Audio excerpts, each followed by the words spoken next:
try! The red card. Could you give us your thoughts on that? I don't think it was the story of the game. I thought we still could have won with 14, to be honest. We came back and started off the second half very well. Just had to keep believing in what we wanted to do. Instead, we didn't. We threw away the ball.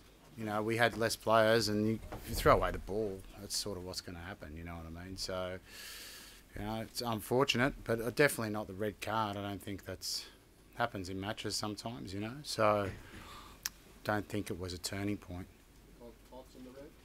On what, sorry? On the red card? Well, I think I watched the footage just now. I hadn't really seen it close up, so referee really didn't have much alternative, I don't think.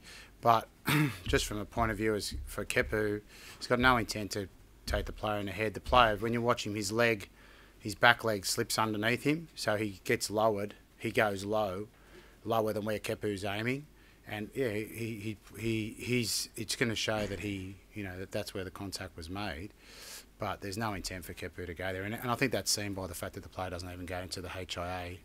It's not a strong hit. He gets back up and keeps playing, because if you watch I think it's his right leg, it sort of goes from underneath him, he slips, he gets lower, and then Kepu's coming in and his trajectory changes, and I think that's where the impact of the contact is obviously not hard, because if it hit him hard, and that's because he's falling away, everything got lower. That's what's happening nowadays, but I don't think there's any complaints.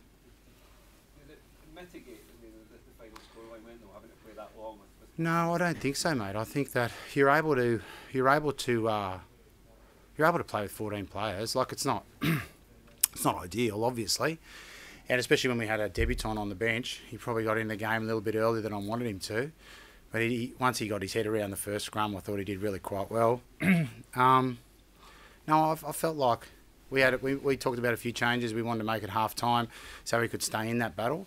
But we gave, if you look at the tries, like, we gave stupid balls away. You know, we threw one ball on the ground when we were making a break. We could have gone in front, and we didn't have that discipline to understand that this is going to be something that we have to execute through going through phases and just to keep the ball, go through phases, and then put the opposition under pressure, because at that point they're expected to win when we've got 14. You know, and just stay in the score. We didn't try to do that. We actually tried to go and win the game, as opposed to just stay in it and see what happens and battle through it. And that, the quick tap, things like that, just little signs of knocking off. And, I don't see the red card as an excuse at all for losing that game. Michael, does that sound fair to you? Little signs of knocking off, just little errors creeping in here and there? Yeah, frustrating, guys, starting to think about, a couple of other things in the game rather than focusing on the here and the now. That's with that try, I think it's very evident we're doing that, so just knocking off, knowing that we probably needed to hold the ball with 14 men on the field, didn't do that, so it was a little bit frustrating and disappointing. Michael, so many gains this year, beating the All Blacks and the win against Wales. How disappointing is it to come to a last game and not really get the results? You see up close the progression in this Scotland side. How would you evaluate their performance and where they're going? I wouldn't say I've seen it up close. We played a couple of times this year, I think, in two very different circumstances. In June, early on, when they were on tour, and then right at the end of the tour here. But they've obviously been advancing now since Vern came and brought the team on a long way, and now the new coach has stepped in and brought something a little bit different as well. And and I think that's been seen by their ranking. Their ranking's going pretty nicely. They'll pick up a few points now. I imagine they'll probably go, it could be even 5th or up there now, and that's a good ranking. Scotland hasn't been there for a while. I think that's reflective of their play. Michael, what do you feel like is the next step now in the next 6 or 7 months? Well, we're over here with probably about 10 or 12 guys that aren't here who could be in the mix for this squad without a doubt. So over the last 2 years, we've looked to build depth in our squad, which we felt we didn't have. We've had a huge change. I think we had our 27th debutant since the World Cup tonight. a lot of those guys are still in and around the squad. Maybe we've got too many, you know, maybe we're a little bit too young at the moment, but that will tell for us later on. And you know, I think the big things for us will be try to improve our mindset. You know, get away from, you know, maybe not fully believing in ourselves that we can go out and do the job no matter what the conditions. And you know, I think we've worked really well about not making excuses for ourselves, and taking the hard road as we have all year, and that will come back and tell for us in the end for sure. Michael, you had Stephen Moore making his farewell test tonight. He did a couple of nice things in that first half.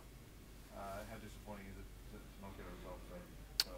Mate, I don't think the player's career is summarised by one match, or any moment in the game. I think that his attitude and his character will be imprinted in this squad going forward. You know, I've been lucky enough to have him involved.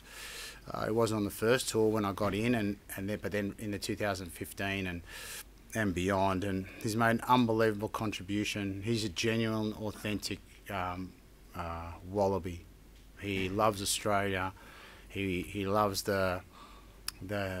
It hurts him when the team's not seen in the right light, and he'll do anything to make the team, you know, be at the top. And considering our situations over the last few years, he's been an outstanding, I suppose, help to me in keeping the team up. When we've had a lot of battles at different things on and off the field, and he's kept the team up and hungry all the time.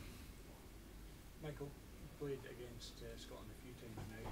How different a challenge are they with the games you've played against them this year to what they may have been? They're always a very difficult challenge. I've never had an easy game against Scotland, and I think that would be reflective in the results. The the ledger there. I don't know what it would actually read, but it's a grind of a game. It's physical, and you know, I thought they were class tonight. So they won the scrap on the ground. You know, turning over a few of those our mistakes into tries, and then I think they found space really well with a man down. So you know, I thought they made the best of the game. The score finishing the way it did into 50 points, which is new for Scotland against the Southern Hemisphere side. Do you see them as having a greater threat of scoring than they maybe had before? Yeah, like I said, I thought they took their opportunities well tonight.